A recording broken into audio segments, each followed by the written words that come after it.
नमस्कार, स्वागत आहे तुमचं माझ्या एका नवीन व्हिडिओमध्ये। आजच्या या व्हिडिओमध्ये आपण पफ स्लीवची कटिंग आणि स्टिचिंग बघणार आहोत। इथे हे अस्तरचं कापड घेतलेलं आहे आणि कपड्याची डबल घडी करून घेतलेली आहे। पुन्हा एकदा फोल्ड करून आपल्याला अशा प्रकारे घडी करून घ्यायची।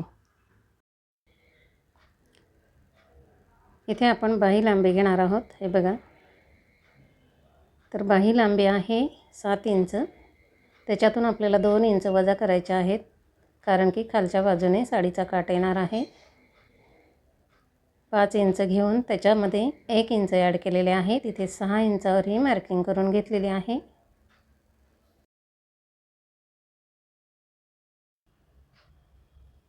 इथे घेतलेले आहेत 4.5 इंच पफसाठी।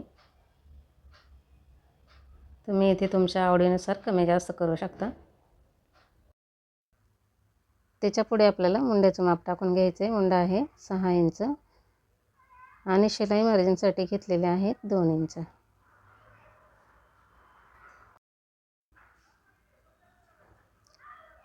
यानंतर इथे आपल्याला जेवढी पफची उंची हवी असेल तेवढं माप घ्यायचं आहे। मी इथे 2 इंचावर ही मार्किंग करून घेतलेली आहे आणि आता हा बॉक्स तयार करून घ्यायचा आहे।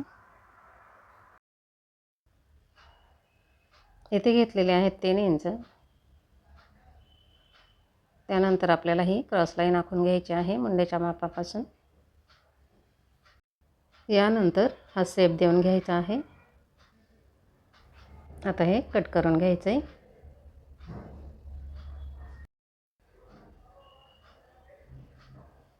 यानंतर सेंटरला आपल्याला एक कट मारून घ्यायचं आहे आणि ह्या दोन्ही स्लीव आहे त्या आपण इथून कटिंग करून घेतलेल्या आहेत। हे बघा, आता ह्या अस्तरच्या स्लीव आहेत त्या कट करून झालेल्या आहेत। आपण आता ह्या बाजूला ठेवून घ्यायचे। हे ब्लाऊजचं मेन फॅब्रिक आहे, डबल घेतलेला आहे आणि पुन्हा एकदा डबल घडी करून घ्यायची, कारण की ह्या दोन्ही स्लीव आहेत त्या आपल्याला एकत्रच कटिंग करायच्या आहेत। जे अस्तरची कटिंग केलेली स्लीव आहे ती अशा प्रकारे ठेवून घ्यायची आहे आणि आता हे कटिंग करून घेऊया। या दोन्ही स्लीव आपल्या कटिंग झालेल्या आहेत। यानंतर या स्लीवची स्टिचिंग बघूयात। हे बघा, इथे 2.5 इंचाच्या ह्या पट्ट्या आहेत। अस्तरची पट्टी आणि साडीचा काठ आहे तो कटिंग करून घेतलेला आहे। आता ही एक स्लीव आहे ती मी बाजूला ठेवून घेणार आहे। हे बघा, मेन फॅब्रिक खालच्या बाजूने ठेवून आपल्याला वरच्या बाजूने हे अस्तर अशा पद्धतीने ठेवून घ्यायचं आहे।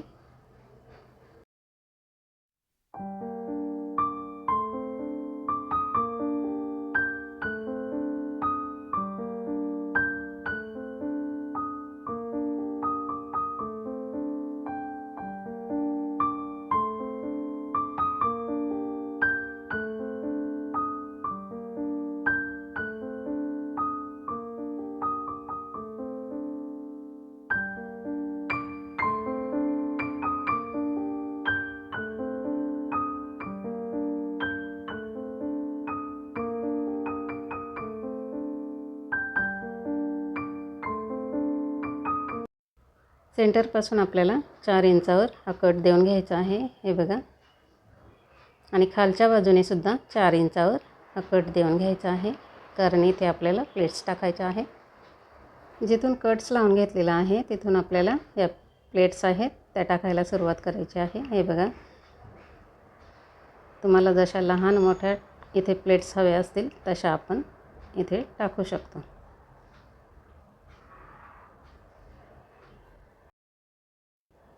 यानंतर आपण या खालच्या बाजूने सुद्धा जिथून कट लावलेला आहे तिथूनच ह्या प्लेट्स आहेत त्या टाकून घ्यायच्या आहेत। हे बघा, अशा पद्धतीने।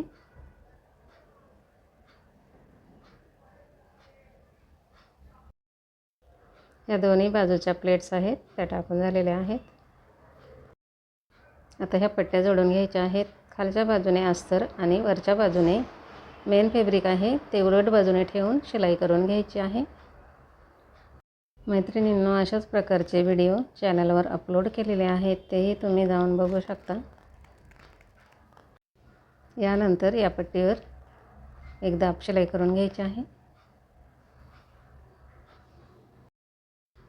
आता ही पट्टी आहे ती स्लीवला जोडून घ्यायची आहे. हे बघा, खालच्या बाजूने ही पट्टी ठेवली आहे आणि वरच्या बाजूने आपल्याला ही स्लीव अशा पद्धतीने जोडून घ्यायची आहे. यानंतर ही पट्टी आहे ती वरच्या बाजूने फोल्ड करायची आहे आणि खालच्या बाजूने आपल्याला ही दाब शिलाई करून घ्यायची. आता ही पट्टी वरच्या बाजूने अर्धा इंच फोल्ड करून शिलाई करून घ्यायची आहे. या स्लीवची पूर्ण स्टिचिंग करून झालेली आहे. आता हे एक्स्ट्रा फॅब्रिक आहे ते कट करून घ्यायचे. अशाच प्रकारे मी दुसरी स्लीवसुद्धा तयार करून घेतलेली आहे. या दोन्ही स्लीव आपल्या तयार झालेल्या आहेत. तुम्हाला जर हा व्हिडिओ आवडला असेल तर चॅनलला सबस्क्राईब जरूर करा आणि हा व्हिडिओ पाहिल्याबद्दल धन्यवाद.